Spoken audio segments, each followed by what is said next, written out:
And here we go. We are recording. Okay. All right. Great. Yes. Hi, So Matt. I'm here with Brian. Do you wanna introduce yourself to anyone watching? Yeah, I'm Brian A. On BGG. I go by other names on other platforms or whatever.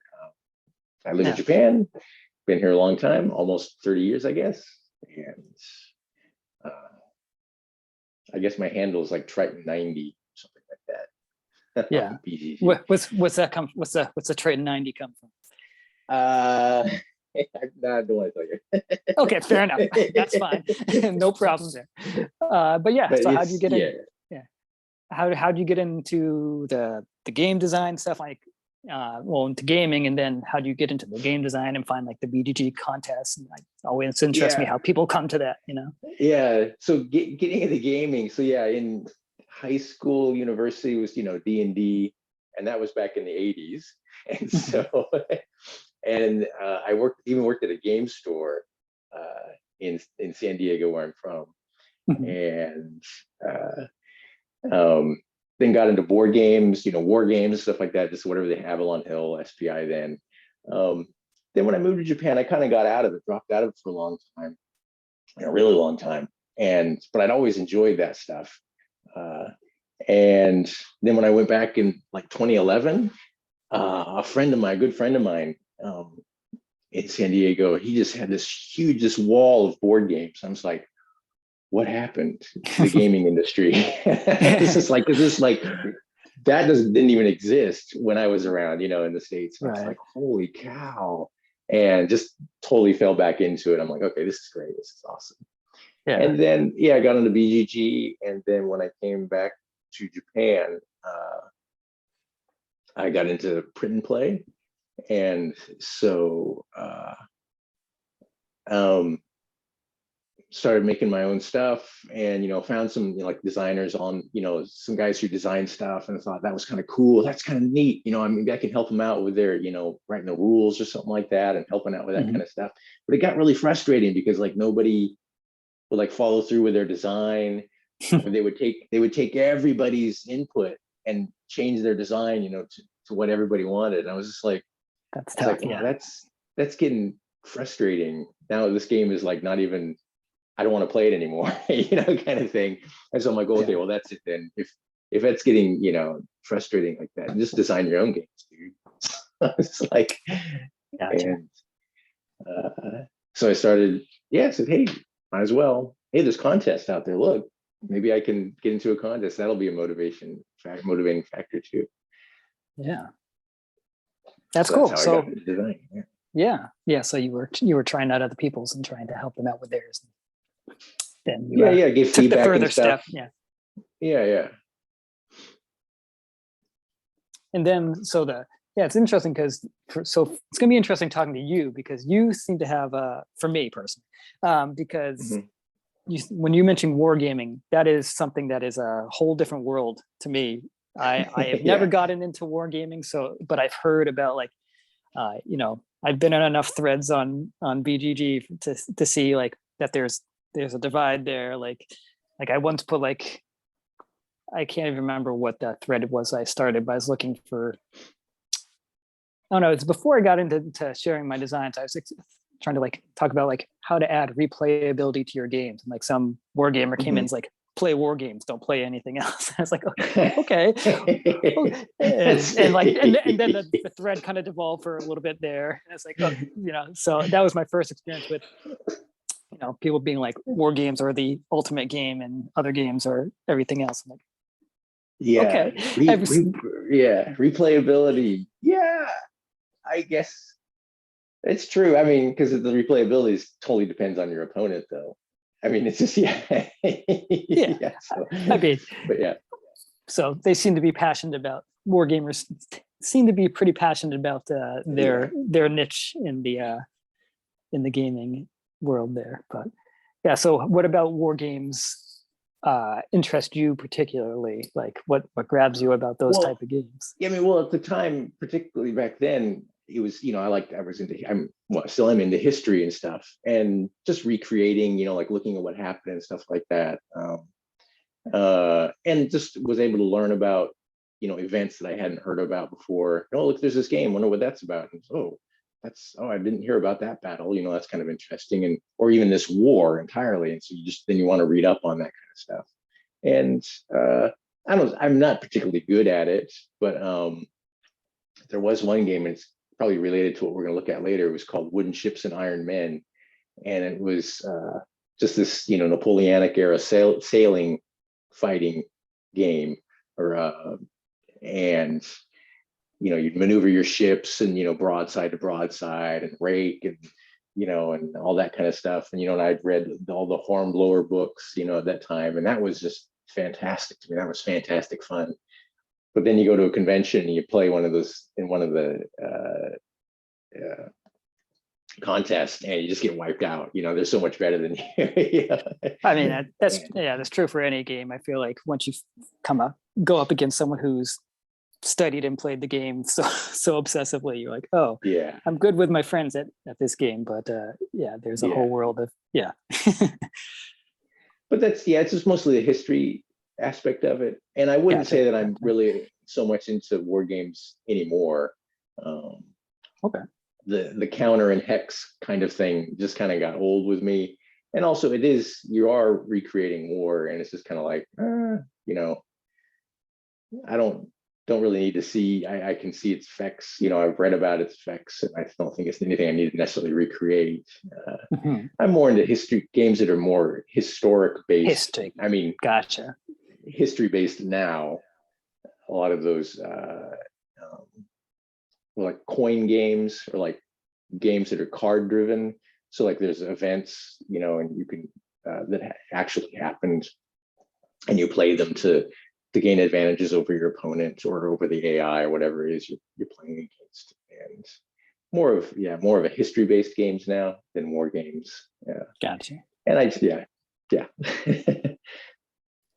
That's interesting. Yeah. So it seems like, because we can talk about it later or now, but like that's something that's interesting to me as someone who's never approached it. Taking like approaching a game from like looking at a historical event and trying to make a game out of it, like seems interesting, because you're trying to like directly take something, like you're trying to make something happen because you want to get to the outcome of the story, right? Like it's not like the story can end in different ways. Well, maybe it can, but it's got to have like the same kind of tagline ending, right? But you can get there in different ways. So that's kind of whatever. So those are some of the aspects about war games that I'm not sure I particularly like. It's like, why? Gotcha. Like already there's games about, us being in Iraq and Afghanistan, and even in and there's like games, somebody's made up something about, the war in Ukraine. And I'm just like, isn't it too soon? And are you really sure you want to, I'm just not sure what the motivation there is entirely. But that's a touchy subject, I think.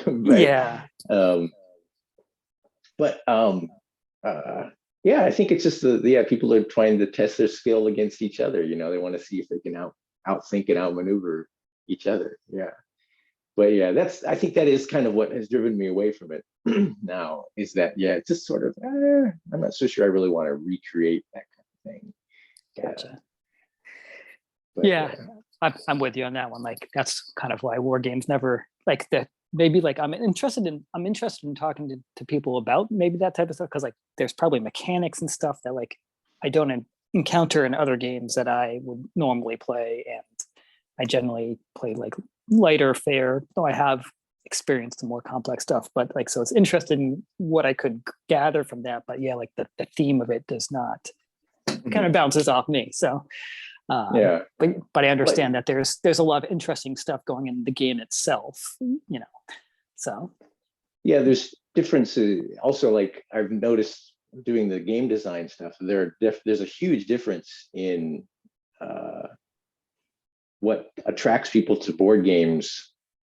I think there's definitely, like, I don't want to say your type, but your style, but like there's a sort of a puzzle solving aspect, and where people feel like this comfort, they get in their comfort zone. They talk about this, I feel so comfortable when I'm playing my game, this game, and solving this puzzle. it's almost like a crossword, kind of thing, that's a relaxed time and stuff like that. And like, what is it, free cell, I don't know what it is on the computer, just matching up the cards, people just, that's just, oh, it just makes me relax. And there was a time in my life where that did happen, but then I just kind of like, it's just frustrating now, when you don't get it, say, oh well, I didn't get it, oh well, it was just luck. You want a little more yeah. control. Yeah. And then so there's this other aspect where people are like, they want some sort of, I don't know, I'm not sure what the different challenge is, but for me it's like, I still want a puzzle to solve, but I think I just want maybe maybe a story or some sort of other interaction.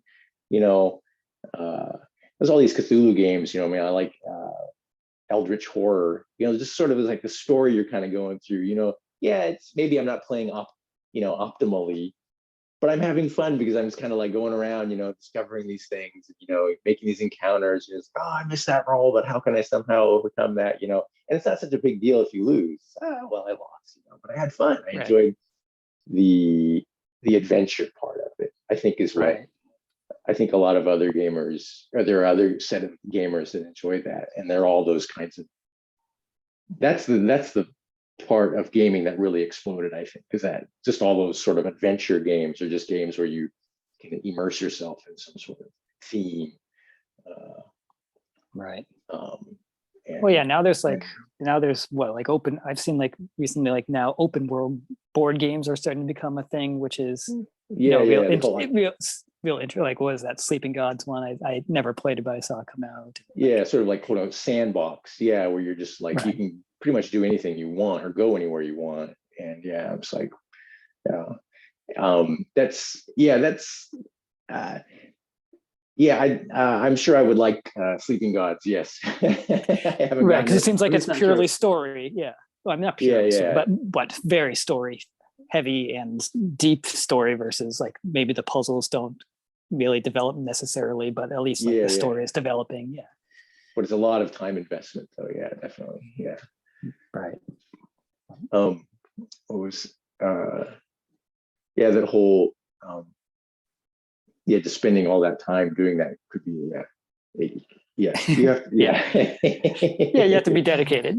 Well, I mean, that's another thing too, like, so with these type of games, like the games that I'm generally like under 30 minutes is what I like. And personally, like when I'm designing that, I feel like that's a lot easier for me because I can play it a 10-minute game, I can get a ton of tests in.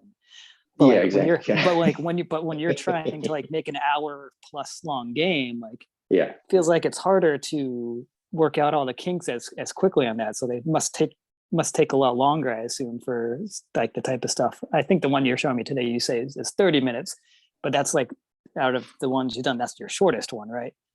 That's the shortest one. Yeah. The simplest one. So how do you feel, like how does it, I don't know, just what's your thoughts on like the longer play testing time on that? I mean, if that's your own experience, I guess that's all it is. But like, to me, that's interesting. It can get kind of brutal. You're just like, oh, okay, another test play. And it's like, oh wow, this takes forever. But I enjoy the game. I made it so I can enjoy it. So it's not that much of a big of a deal. But you're right. Yeah, you don't get nearly as many test plays in it. And what is it? Crisis Imperator, my second entry into the print and play solitaire. I can take a good hour to play that game. And I think for me, when it comes to designing, I'm like, theme is like the big deal for me. It's like, okay, like the in that last contest I made Legend Forge, and I wanted to make some sort of fantasy adventure game, but it didn't follow all the others, that was like you're just fighting monsters and stuff and blah blah blah, and then you get a boss fight. It's like, oh, that just to me is just so dull. It's just but I wanted to make that, and then I had some ideas for how to do the quote unquote combat, but the adventure, just to generalize it. And so it's like, okay, then I put together the mechanics, and the same with HMS Speedy. It was like, oh, I love Patrick O'Brien's books, Aubrey Maturin, the what Master and Commander, maybe you've heard of that movie, but the books. I've heard of that one. Yeah, and the that would be kind of cool. Just maybe I was like, maybe like you're trying to become a captain, or eventually an admiral, and make your way up. Make a competitive game. But then I'm like, nah, that's gonna be too much. I can't handle that right now. I'll just simplify it down. And then I was like, okay, well, there's this. Each of them are based on historical events. So I was like, I'll just base it on that historical event and make that the adventure, or that the theme there. And then with Crisis Imperator, I'm just like, I love Defenders of the Realm, and that sort of like defending against invading forces kind of idea. But let's do like in space, because I want to do a science fiction thing. And it's you just get this vision and you're like, I wanted to do this. And it was really complex at first. And I just like was, writing all these things down. I'm just like, that's ridiculous, dude. Nobody's ever want to play that. Even you. So I'm like, okay. And you get all these ideas out of your head, and then you dumb it down. Or I should dumb it down, but I mean, just reduce it to the most core factors that you want to make the game interesting. And then, right.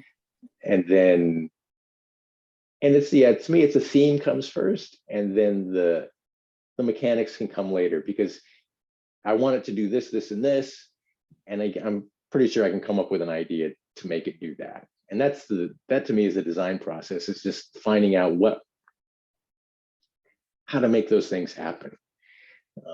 And with HMS Speedy, I just had some totally different ideas I was trying to implement, and they kept changing and changing and changing. And then during the contest, I had like dice in there, and in the first iteration that I put up, and then I just realized it has some aspects that I liked, but I think it was just getting too complicated and just more parts than you needed, and you could simplify it. And so I just said, forget it.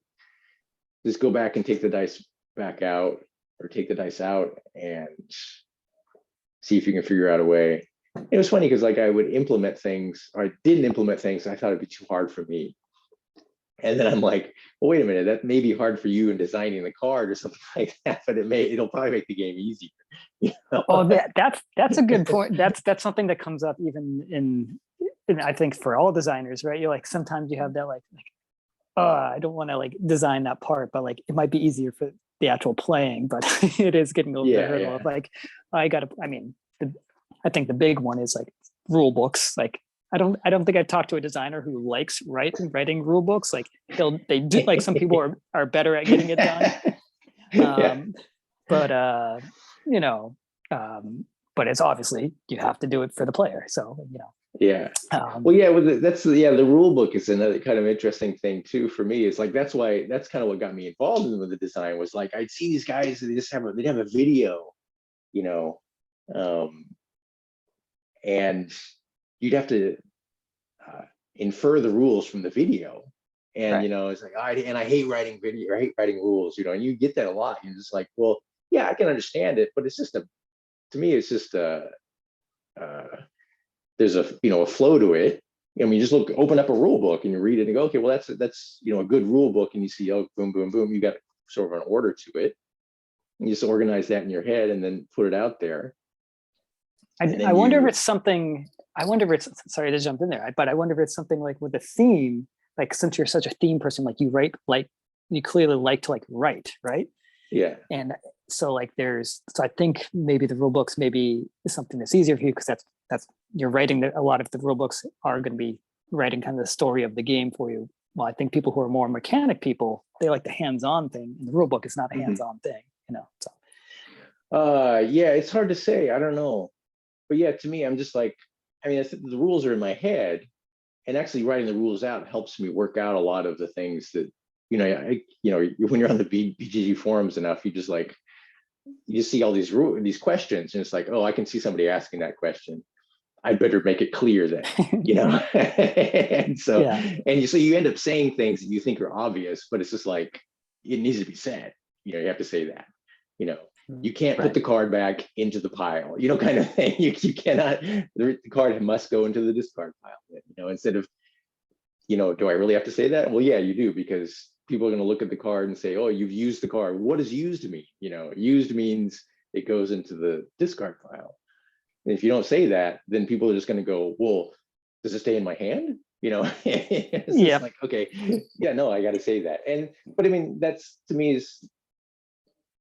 writing the rules is actually kind of interesting. And maybe also, like, back in the day, those war game rule books was all, 1.1, 1.2, 1.3.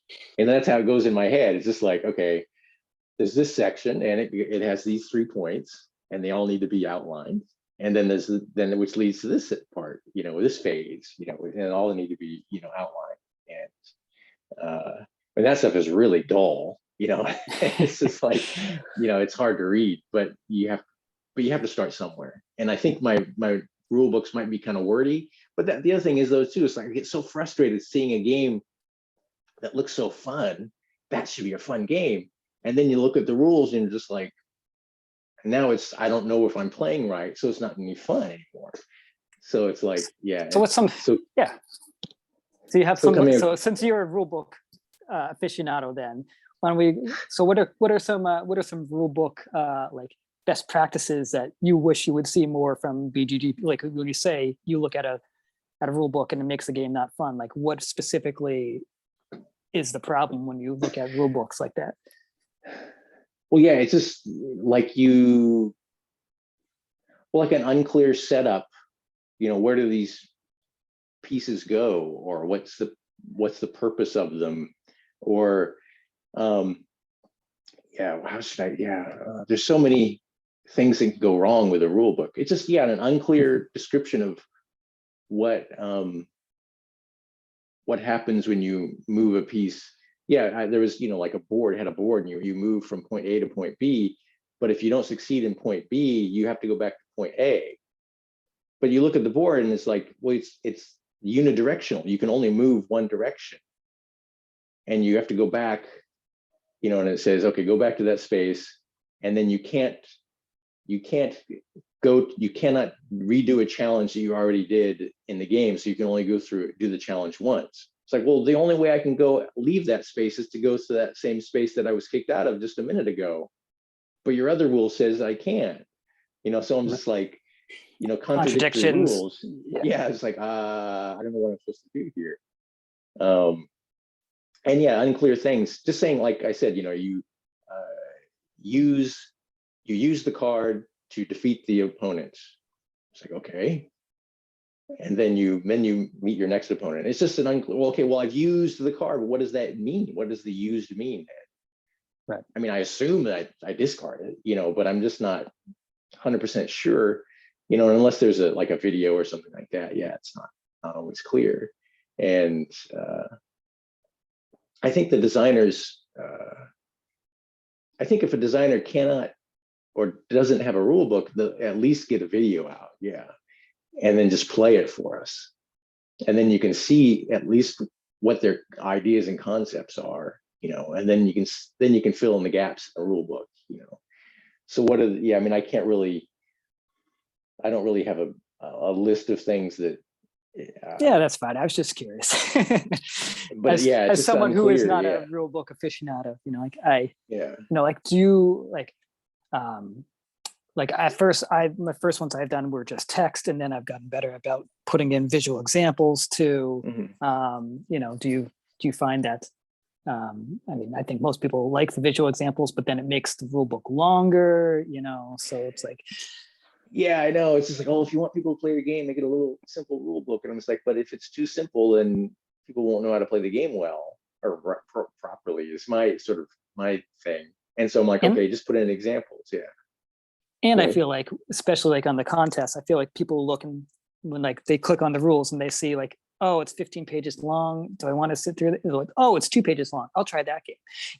Exactly. Sometimes the page length can really make a difference in terms of someone actually tries your game or not, depending on the type of game. Like obviously, I assume with something that's if it's like an hour plus long game, people are going to assume that they're going to have to read more of a longer rule book. But if it's like right. 20-minute game and it's like 20-page long rule book, it's like, Right. Yeah. Maybe you should cut some of those examples out. Yeah.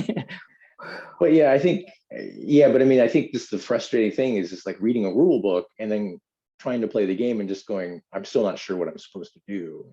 And it's just like, that's when I feel like I've wasted my time. It's just like, even if it's a short rule book, it's like, okay.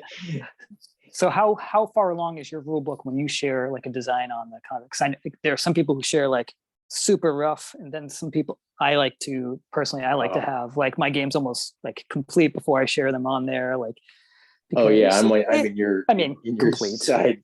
Yeah, but I mean, yeah, I like to have the rule book pretty much done. I don't want to basically when I get feedback on the rule book, it's something that I've just simply overlooked. I want it to be where it's basically done. You can pick up the rule book, read the rule book, and go, okay, I can play this game now, and not have a problem with it. When it's too rough, then it's again, I'm like, what's the designer? What kind of feedback does the designer want? Because basically, all I can really give them is feedback on the rule book, because the rule book isn't good enough for me to play the game the way they intended to play the game. Yeah. Right. So people get your rule books good, so that people can actually give you game feedback. The rule book is, still good to get feedback on that too. But I mean, you still need to give feedback on it. But like I said, or I have a video. It's just one of the two. The videos are helpful. Yeah, it's just like, okay, well, the rule book is, but then if you see a video and go, okay, this is how the game is played, then you know how to play the game. And then I think you know whether the designer wants feedback.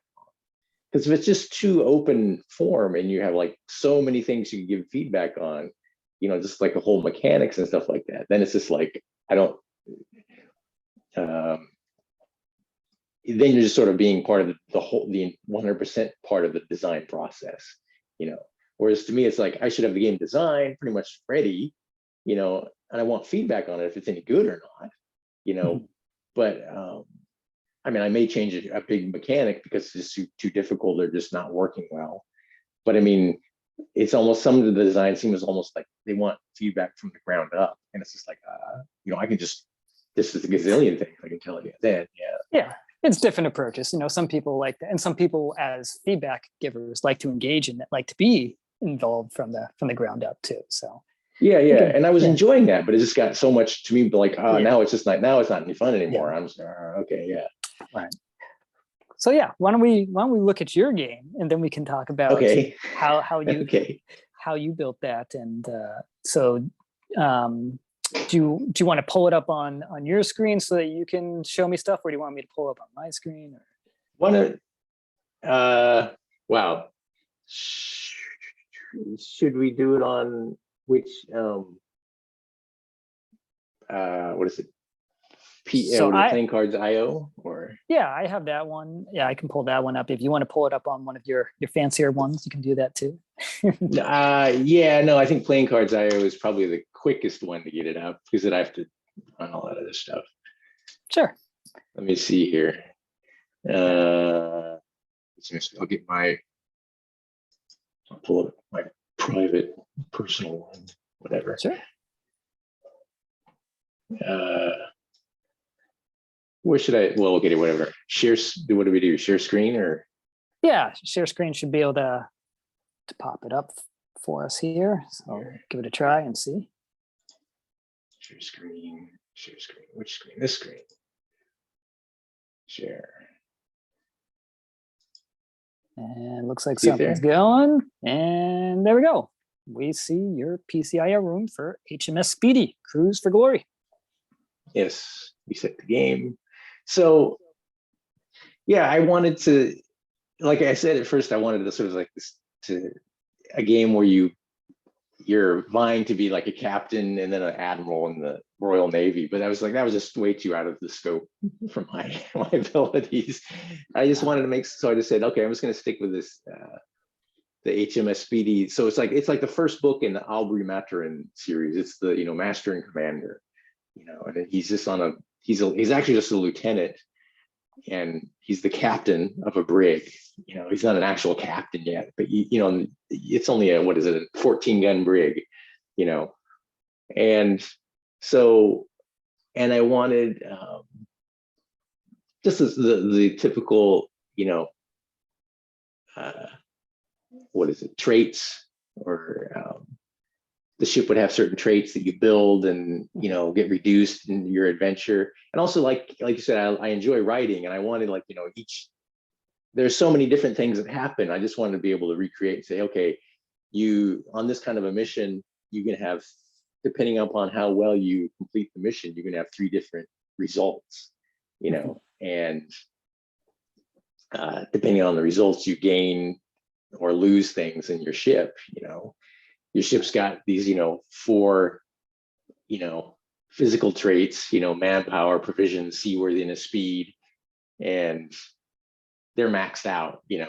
I had requests saying, hey, why can't we go over that? I'm just like, well, because the ship can't get any bigger than it already is. You can't fit any more that's the men, ship you have, right? yeah, in it than you already have.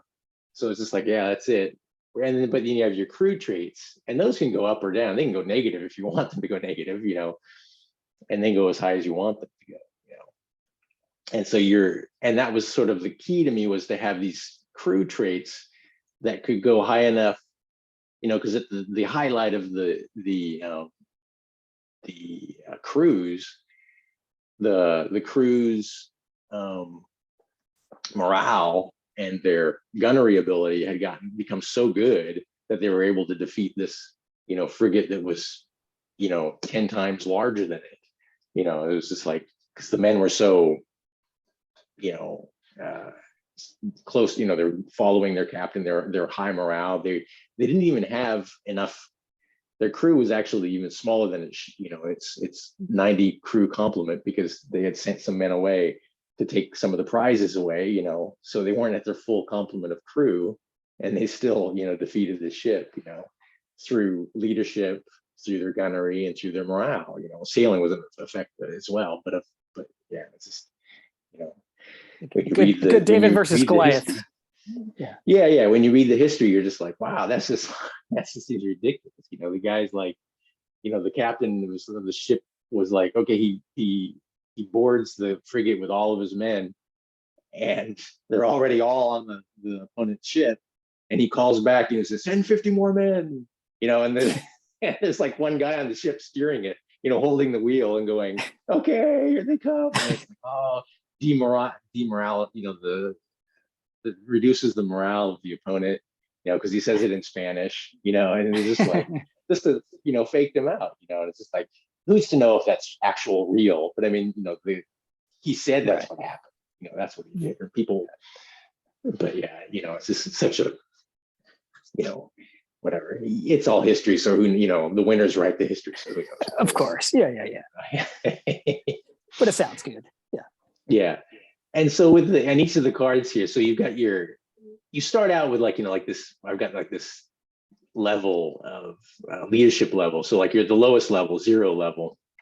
I think there's 9 cards in this group, and there's leadership 1 cards, and there's leadership 4 cards. So once you get the leadership 1 cards, you add those cards to the deck. When you get the leadership 4, then you add those cards to the deck, and it just gets progressively more and more difficult. Yes, that's an interesting thing that I've never really thought about, like adding cards in at a specific point of the game, like is something that I don't approach in too many of the types of games that I play. Is that something that's common in the more complex games, or was that like because of the story that you decided to build that in there? Like how did that decision come in? Yeah, with there are a lot of games that do this. It's sort of like have a halfway point, or something like that. You combine 2 decks, and the top half of the deck is like the easy half, and the bottom half is the hard half, kind of thing. There's a lot of games with sort of that kind of mechanic. And yeah, it was difficult to ramp up when you're just dealing with cards, because that's all I wanted to deal with. It's difficult to ramp up the difficulty unless you do something like this. And also, I didn't want to put in like the final You know, You didn't want to adventure, encounter the final thing. Yeah, the final encounter such an early stage. I mean, I guess you can encounter it. I mean, because the way it works, you could not do it, you know, but you're just not going to win if it's too soon. You know, there's no way you're going to overcome it. But there was, yeah, it was just sort of an option that was there. Yeah, I think it was the only way that I could really overcome the ramping up issue, and make it more difficult, and yeah, like get that final encounter in. Yeah. Cool. So, and then I wanted, you know, I mean, it's an adventure, you know, there are good things that will happen, there are bad things that will happen. I was trying to think of, and so like on each card, there's like, you know, right in the center of each card, there's on the front of each card, there's these, you know, you have the adventure or the encounter, you know, escort convoy, you know, that's your mission.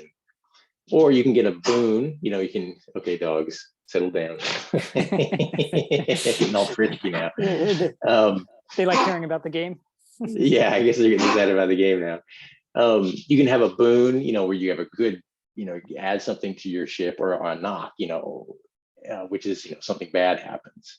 And the way the game is set up is like, you know, you're usually going to want a boon, but if you take too many boons, you'll never do any encounters, and you'll run out of cards before you can get to the final, or you just won't be ready for the final adventure or the final encounter.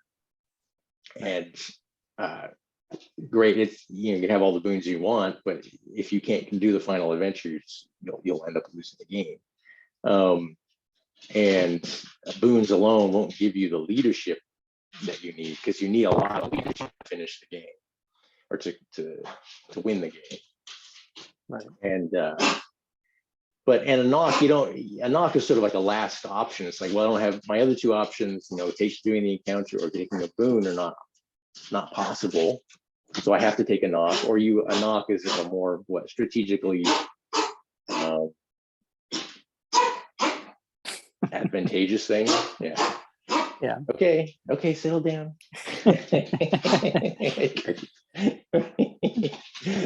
Anyway. Yeah. And so the interesting yeah. thing with these cards is like the way I found it interesting the way that they decide how to use them. Like yeah. That whole mechanic is interesting. Yeah. Yeah, I wanted, with the previous game, what was it? Legend Forge, I used, you rotate the cards to get what you want, and depending upon the each edge has a different results on it, and so by just rotating the card, you're able to apply those results. So like, yeah, the boon. So there's nothing, I can't take any of these boons, because part of the rules is these Bs have to match up on the cards. So for the first thing I'd have to do here was I'd have to do one of these encounters. So they're all escort convoys. So I just have to take one of these escort convoys and do it. And so to do an encounter, you take it here, you flip it over, and then you compare the traits along the edge there, and see if you've got enough in each of these traits. Then what is it? You start with the result of 0, and each trait that you have, these are the requirements. Each trait where you meet the requirement or have more than the requirement, then there's nothing added to the result. But for each trait that you don't have enough of the requirement, then you add, I shouldn't say for each trait, but for each point that you're missing, you add 1 to the result. So like, we've got enough manpower and all these other ones, the ship traits. So for morale and for leadership, we need 1 of each of those. So that's 1 and 1. So the result is 2. So you look, there's the 3 edges of the card. How do I do this here? Is it control? Yeah. And there's, 3 results. There's 0, 1, and 2 or higher. So if you get a result of 2 or higher, you would attach this card to the end of the ship row, which would give you a -1 on morale. So you would have lost morale. Before you do that, ideally, so you would read you look at the result, or you say the convoy is unharassed. So you had an unharassed convoy. The convoy mission went nicely. But then you look at the result and it says your lack of leadership and poor, what is it here? I didn't do the, yeah, it's hard to read, but your lack of leadership. I think if you just if you long click it, it should pop the card up big for you. No. Oh, maybe that, I think I turned off different the, devices. Yeah, I turned off the, what if I can, oh, I'd have to do that with all of them. Yeah, no, never mind. Okay. But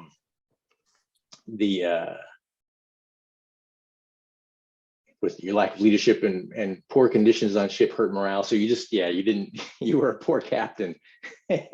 So yeah, you reduce your morale. Would you reduce morale? But you can spend the cards in the encounter row, discard them, quote, spend them, quote unquote, spend them. And where do I put them, though, Brian? Where do I put them? Yeah, you put them in the discard pile. Yeah. What does spending mean? Yeah, and then so you add one for each card you spend, and so then spend 2 cards, and your result goes up to 0. So great, 0 gives you, you take advantage of the time to improve your crew's gunnery. So yeah, okay, it's nothing happens on the cruise, and you improve your gunnery. So great, yeah, you got a bonus, you got a boon, basically. You got to improve your gunnery. But then your encounter row is empty. Okay, so you've got to add 3 more to your encounter row, and you're running out of cards. And you can only add more cards once you get to, once your leadership gets to 1. All right. And how did you come up with that number of cards? Like, how did you come up with like 9 was a good starting point? Or, test plays. Right. Did you start with a lot more and you dwindled down, or Yeah, usually with my designs, I start with way more than is possible, and I find that it just becomes too difficult to work with. Yeah, and I have to whittle things down a lot. Yeah, like with the ideas for like the encounters. To me, a fun part of the game is designing the encounters and the different results that you can get. So each of these cards, you can have another escort convoy, but all of the results are different on the backs of each of these cards. To me, that's the fun part. It takes a lot of time. Yeah. Right. But you like the story and the writing and all that. Yeah. Yeah. And I mean, I think one of the things I also want to be able to do, it's sort of it's a very conscious decision. It's like, I want the player to be able, once the game is done, whether they won or lost, you can go back and you can look at each of the cards that are laid out here. And this is why I like this sort of, all the other cards will go here, and you will, place them, and you can see all the cards that you've placed, and that affects your traits and stuff like that. But you can go back after the game is over, and you can go back over your story and see what you've done and see how you got there. I did this encounter and I had this result, or I got this boon, and then I did this and I got this encounter. I did this encounter, I got this result, and this happened, which gave me this. And you're able to. It's almost like you're reading a book or a story. And I'm intrigued by all the sort of, there's a sort of like solo RPG thing that's going on, because that was my origins, was D&D, RPGs and stuff. The trait tracking, yeah. But having the story that you're creating, and so much of this, these solo RPGs you've got now are you're making up a story. The adventure, the quote unquote game, is you're just making up a story to go along, and you're having these encounters, and you're seeing, and you're using your imagination to make up, why is this guy going to the tavern? Why is he going to this town? Why am I doing this? Why is my character doing this? And just working out these motivations and sort of telling a story. And I enjoy that. That's kind of fun to me. Back in my role-playing days, it was fun, when you had a good DM, you had a cool story, you're just like, oh, that's fun, that's cool, that's great. And so the sort of the same kind of thing with the games is like, I like to have a game, not 100% of the time, but I like to have a game where I can see what I've done, and each sort of action, you can imagine what you're doing, and you're okay. Now I'm placed, going on this, encounter.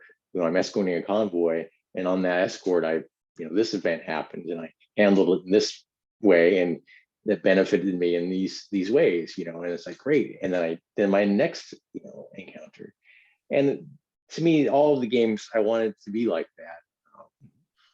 Legend Forge, you have got all these, there's different adventures, and there's all these different results. And Crisis Imperator, it's not as much so, but you can see what you've done and what happened in each round, kind of thing, and your decision, and that kind of stuff intrigues me. And that's the kind of game I wanted to make, is where I can feel myself going through the adventure, and through the I can go back and look at it. I can read the book. I can read the story that I've written.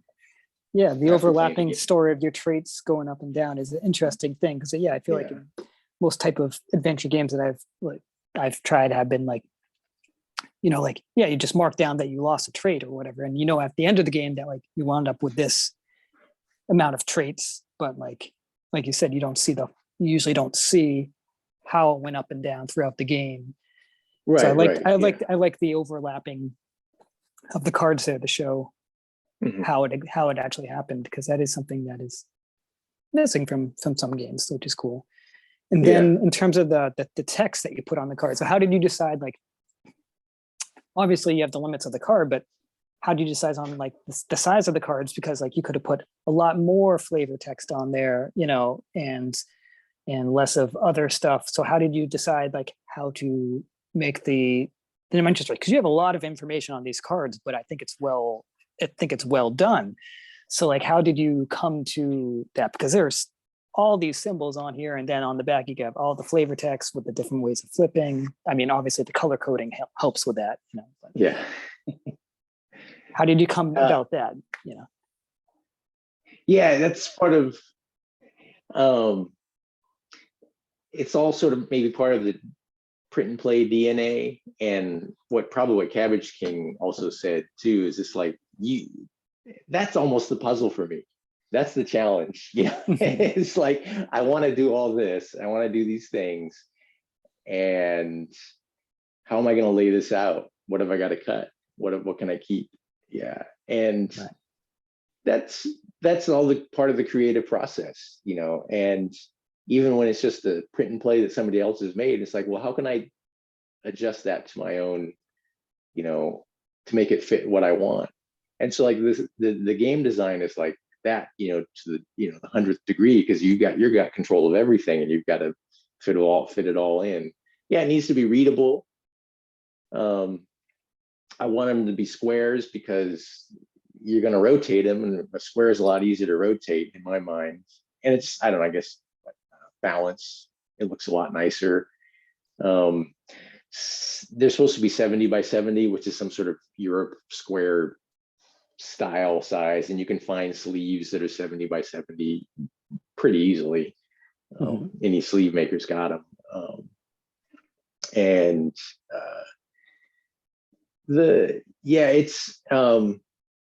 It's just, I don't know, it's sort of a, I don't know, gimmick or a concept that I've stuck to, because it's just, to me, it's oh, I can get so much more out of a single card by making it square and using the edges, than just by having a card with some info on it and discarding the card. I think there's so much I want to fit in the game, but it would end up making so many cards that it's just you'd be overwhelmed. It'd be too much to make. Yeah. Yeah. Well, there's also big sprawling games and stuff. So it's interesting that you're trying to pack this into a smaller package here, feel of one of those big sprawling games. So what made you want to put it into a smaller package rather than have a big sprawling game? Yeah, maybe that's all part of my why I came to Japan. It's just sort of, I don't need that big thing. I see on Kickstarter, you see, oh, and it's got 100 figures, and it's oh, well, that's the opposite. You push the opposite button for me. When you say that, it's I don't. What's wrong with standees? What's wrong with just having a little figure that you slide into a standee thing that you can use instead of a gray plastic figure. I don't understand. It doesn't need to be all that stuff. I mean, it doesn't need to be grandiose. It just needs, I want to, I mean, yeah, there's a space issue with a lot of people, but also it just doesn't need to be that big to me. Maybe someday I'll make a big game. Yeah. It seems to come back to, again, to like your D&D kind of roots there, where like the game should live mostly in the imagination of the person rather than than actually, like, we don't need to see, for you in making this game, we don't have to like move a ship across the waters. Like, you can envision it in your mind, like. Yeah. It just doesn't, yeah. So much, it's just, to me, it's just, but I think there's a large part of the gaming community that wants that. And that's fine. That's great, Right. But to me, it's like, this roguelike dungeon crawl, you've got to move this figure through. It's like, well, that's kind of cool, but that's not, like you say, the RPG part of it is, it's like the majority of your game, you're not even using a map. The map only comes out, it's like, oh, we got to put out the map, and to me, in those days, it was like you just had a map and you used water-based markers and you drew on the map, with a grid, and then you put out your figures and you played it. But that was just the encounter part. The rest of it just all happened, with interaction between people and stuff. And yeah, that to me is the key part of the game. I mean, yeah, maybe someday I'll make some game where it's just totally the opposite, but I just don't foresee that. We've got a gazillion of those games already. Don't need another one of those. Yeah. So then on the flip side of that, then why did you decide, or maybe you never even thought of it as an option for you? Like, there's the games where like it'll say like, escort convoy, you succeeded, read page 6 in like the storybook. So you could have had like a huge storybook to even like totally give more story to the person. Like, why didn't you do something like that? Is that something that doesn't interest you? Like, you don't want to give them too much story, or like, well, that's kind of, that's one part of it. Yeah. I mean, I might as well just write a novel then, if I'm going to do that kind of thing, but also like, I think one of the guy on Dungeon Dive, I forget his name. I'm terrible with names, but one thing he said is, it's like, I hated having all this exposition. It's like, oh, your character does this, that, and the other thing. And it's like, but in my mind, my character wouldn't do those things or say those things. Why are you telling me what my character is doing? Right. That's sort of the thing. It's just like, yeah, you're right. You can get the overall, outline of what the adventure is and what the result is, but how it gets there should be up to the player themselves. Right. I think actually, I think I fill in a lot of that here, but I think, yeah. But you're like, it's like in your text, you're not putting in like, there's no quotations or anything. It's purely like, you did this, or it's explanatory rather than explaining the emotions or the words that they would actually say. Yeah. Right. And I think, also personally with me, it's like, once I start getting to the point where I'm expostulating, and just putting out all this text, it gets a little, I think a lot of people could disagree, or just kind of like, what? Why is he saying that? It just gets overly done. And I think I find my writing is more appealing the more concise it is. Gotcha. Because I can just go on and spout, and it's just like, it gets to be too much, I think.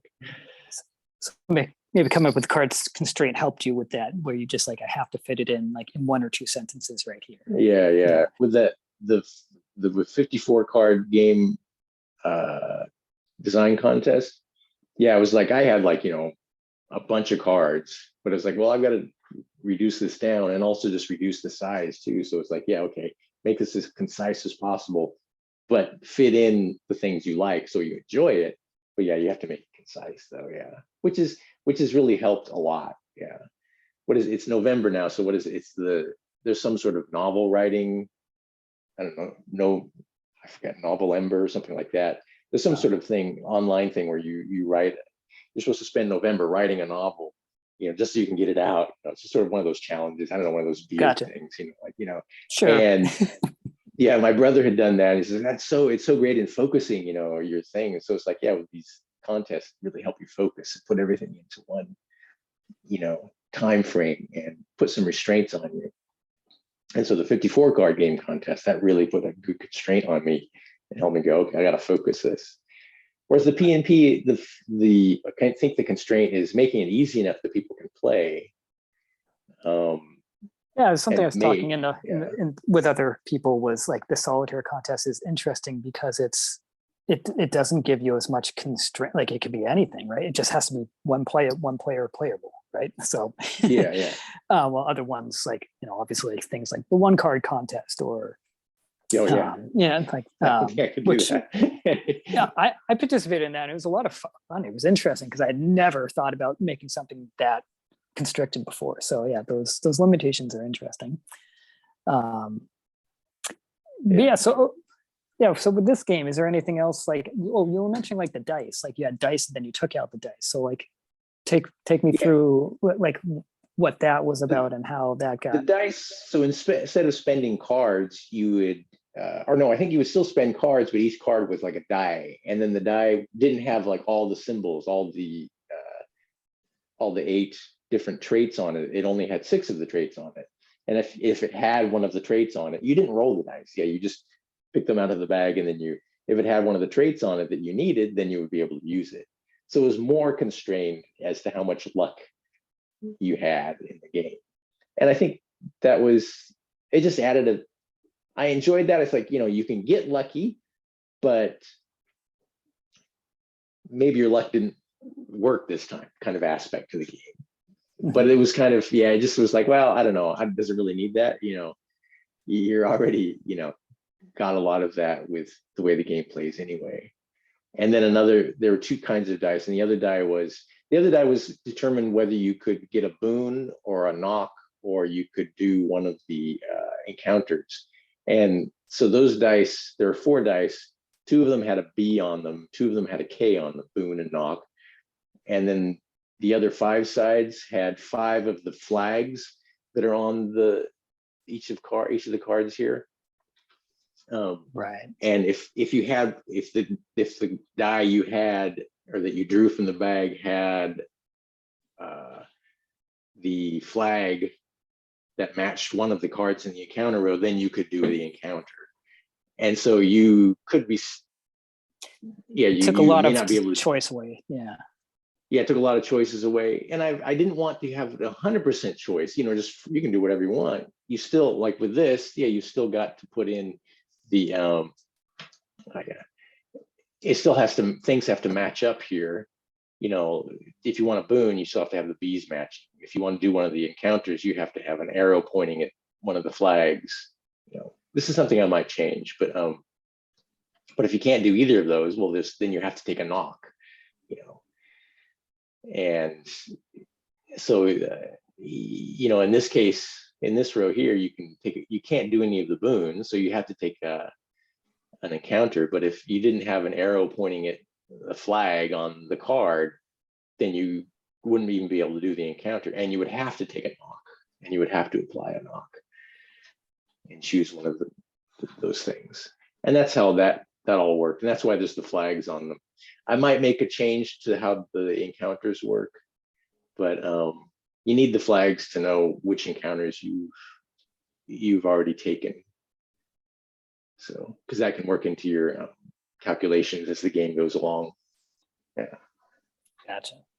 Yeah, it seems like there's enough chance in the draw of the cards that doesn't need much more randomness built into it.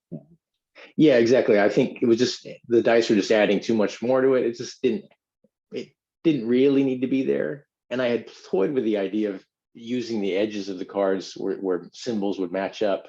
But I was like, that was like the thing, the design concept. I was like, oh no, I'm gonna have to do that now too.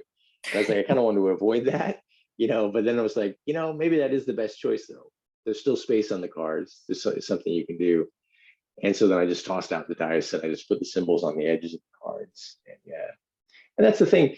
So with modern technology is great. Yeah, Nandeck is cool. I used Nandeck for a while, but then I just found, I think it was just the coding just got to be a bit much. I'm just like, well, so I just use what?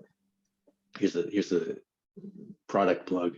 Affinity, what publisher I think it is, and they've got like this data merge. So you have an Excel table with all these, with all the stats in it and all the text, all the numbers, and you just build one design, one layout, and it reads the data from the Excel file and populates all the cards using all the records. And so you can make the cards in a snap, once you've done the layout and the design. And anytime you need to change something, you just change it in the Excel file. And then you rerun the program, the data merge. It merges it all, makes all the cards. And you can just automate all that stuff. And so it's like designing the game, it looks complicated. It looks like there's all this stuff on the cards. It's like, yeah, there is. But once you've done it, do it once, you're done. You don't need to do it ever again. And all you have to do is work in a little Excel file, and yeah, then what is it? Tabletop simulator. If all the files are kept locally on your machine, then you just change that file and then you open up Tabletop Simulator and it rereads those files. As long as the names haven't changed, it rereads the files, recreates the cards, and boom, you're ready. You're all set up. You don't have to print out anything. You don't have to redo all that stuff. That's the disadvantage with the playing cards IO, is you basically have to hand add each of the images when you want to change it. So that's why I don't use playing cards IO for play testing. It's so much easier to use Tabletop Simulator. Gotcha. So, but it's a money thing. And so if you want people to try the game, you got to put it on. Yeah, having the free thing. Right. Yeah. Yeah. So is there anything else you wanted to show on here before we close that share screen? Or no, I think, we can go through the game, but I think, and that's the thing, you got a playthrough. So if you guys are interested, you can check out the playthrough on his thread. Yeah.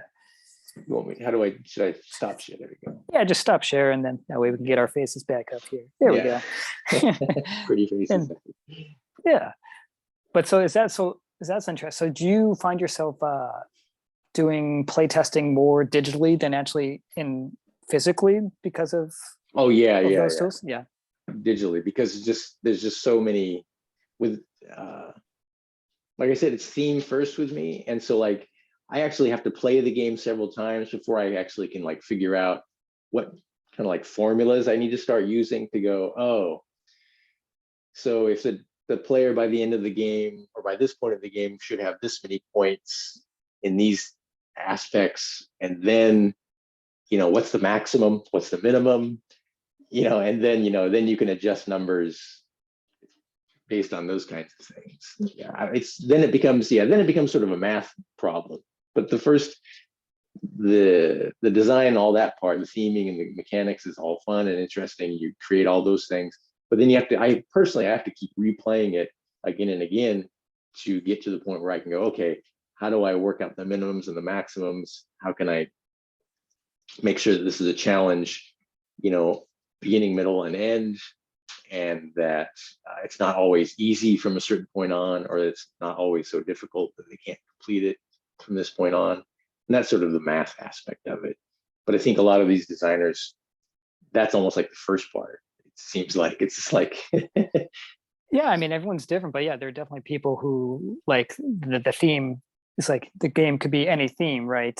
And then they work on the actual the other stuff of the game, the mathy and mechanics and all that stuff. Yeah. There seems to be a lot of themes, but it's just like it's all mechanics to me. It's like, and then like people do rethemes, rethemes, yeah. It's just like, well, I don't really want to make a game like that.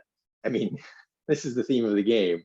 I mean, I think my first game is something you could be rethemed, but I mean, I want the game to have the theme as the main part. Maybe you could port another theme into it and maybe use similar mechanics.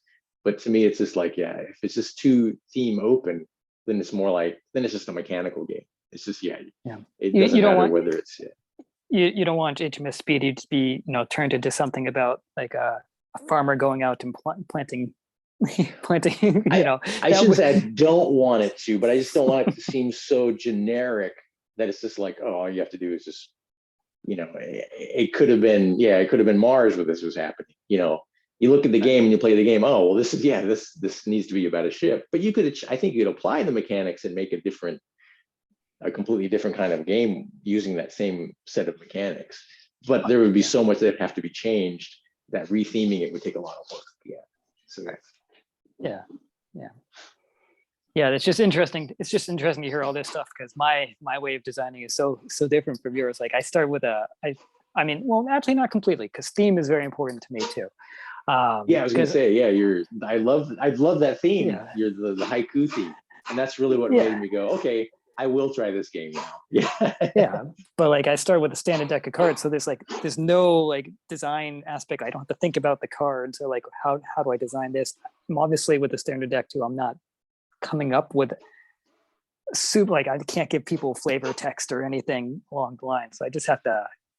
So I'm not thinking about writing out all the story, you know. So it's interesting to hear all this stuff, and that's what I liked about your game is that it was like this theme, and you had it so well themed that it's like, oh, okay, cool. You're going around and, you know, getting inspiration from these different places and coming back and putting it together. So I don't know what came first to you, but I thought the theme, it was very well themed. Yeah. And I thought that was nicely done. Yeah. Yeah. And it was cool having like the people have their haikus at the end. Like that was like kind of like my RPG moment, like, you know, them having their finished haiku at the end. But but no, but then like having to, because how many cards do you have in your other game, your Crisis and Parade? That has a lot more cards than 18, right? Yeah, so each enemy has 15 cards. And so that's 60 cards plus 6 and 5, 70, like 71 cards. And then there's the expansion, which is 60 more cards. And so what is it, like, you know, 130 something, 131 cards? Yeah. So like just thinking into me, like to think of having to create the 131 unique cards, like is like that's just seems like a lot of I mean, I know you have your tools to like get the backgrounds up there, but you still have to like, you know, fill those in with all the appropriate information, you know. So that's but you, so obviously you like that aspect of coming up with all the unique that's information the fun on each part. card. Oh, well, is there, so this is something I like to ask everybody I have on here is the so the BGG design community. Is there anything you wish there was more of on there, or you like to see more, or like to see less? Just, you know, like to see if there's any suggestions we can get from people to improve the community. Well, I mean, more feedback is always nice. I mean, I just got this with I mean, it was so funny. Like last night, one of the people trying Crisis Imperator was like, oh, I'm having just a hard time playing it. I can't win it. What do I do to win it? And I was like, wow, somebody's showing all this interest in trying to win the game. They're so intrigued by it that they really want to try it. I'm like, well, it's not quite completely done yet. I'm going to make some tweaks. So it is really hard. Yes, but maybe try this. And then they responded and they said, yeah, it worked. I won it. I felt so good after winning it. And that just like totally made my day. I was like, it's great. You know. It's great to hear people engage with your games. But I think it's just more feedback. I guess people are playing the game because, like, I think somebody else said, you can see that people on Playing Cards IO have played the game because it's been, you know, it's updated, you know, sort of thing. And just I think it's, you know, more feedback. But I think maybe it's a selfish kind of thing that I would like to see. But I think everybody's very busy and they have a hard time giving feedback a lot of times. I mean, same with me. I mean, it's the thing. This is no one, like, it says no one's main gig is doing this. So, you know, it's Yeah. it's a hobby. So it is hard. But yeah, I agree. I'd like to see more feedback too, even if it's like, you don't have to write a whole essay, you know, Yeah. just even if you saying you played it, and maybe like, even if you just give like one thing that stood out to you. You don't have to give all your thoughts on a game, you know, even if you just say, hey, I played your game. Yeah, this one part stood out to me. That would be Yeah, interesting to me too. Yeah. Yeah, even just saying, hey, yeah, I mean, yeah, like with even just, yeah, maybe adding a thing to those lists of games that says, you know, instead of just a thumbs up, have a, you know, a part where it just says played game, you know, have you played this game, you know, and clicking, I don't know, just like a check mark or anything, not just a thumbs up, you know. Thumbs up, I don't know what that means, you know. Well, I kind of know what it means, but I mean, just something that says played game. I was talking about that in last talk with Cabbage King. I had always just in my mind assumed, oh, if someone puts a thumbs up, they're subscribed to my thread. And she's like, that's not necessarily true for me. I was like, oh, that's interesting. I always, like, obviously now that I think about it, like, okay, that makes sense. But it's like, to give a rough idea of how many people were following my threads, that's what I did. But obviously that's not true. So yeah, that would be an interesting. I wonder if there's a way to obviously we're not going to get BGG to add a play game button from this little talk here, but I wonder if there's something we could add to like our top post to do it, other than just saying, hey, I played your game. But if there's like add dice roll, like hit dice roll to show that you played my game or something like that, you know. Yeah, I'm not sure how the dice roll works. Yeah, I've never tried it. I mean, I think it just adds a dice and then it just shows how many times it's been rolled. I think it's pretty much just a counter. And it gives you that might be, a random result. Yeah. That might be an interesting way to hack it. Yeah, because because like you can't even see who's, and subscribe is kind of vague too. It's like you can't see how many people have subscribed to it. Right, you can subscribe, but the person's thread can't see that you have subscribed. Yeah. Yeah. I'm not sure. I mean, it would be nice. Even doesn't have to be names. Just to show the number, because like actually on the blogs. Now that I've started the blog for this, you can actually see the number of subscriber on the blog, which is interesting. But you can't see that on the thread. So, but I can't say, again, I can't see the names, but I just see the number, you know, which is right. Better. Yeah, that's an idea. Yeah, maybe make a dice roll and just say, hey, if you play the game, you know, give me a dice roll, and then you can maybe. Can you see the number of dice rolls? I've actually never used the dice roll, but I think from passing glances, I think you can. We'll start this trend. We'll get it. Let's get some comments on this video and see if we can hack it. I will put a dice roll on when I post this video on the blog. I will put a dice roll thing there, and anytime someone watches this video, hit the dice roll on that, and we'll test this out. If it matches up with YouTube or whatever, yeah, exactly. That'll be a little test. Cool. This has been fun. And is there anything else you wanted to add in? I mean, we've covered a lot of ground. Yeah, we've got a lot of ground. This has been really long, hasn't it? Sorry. No problem.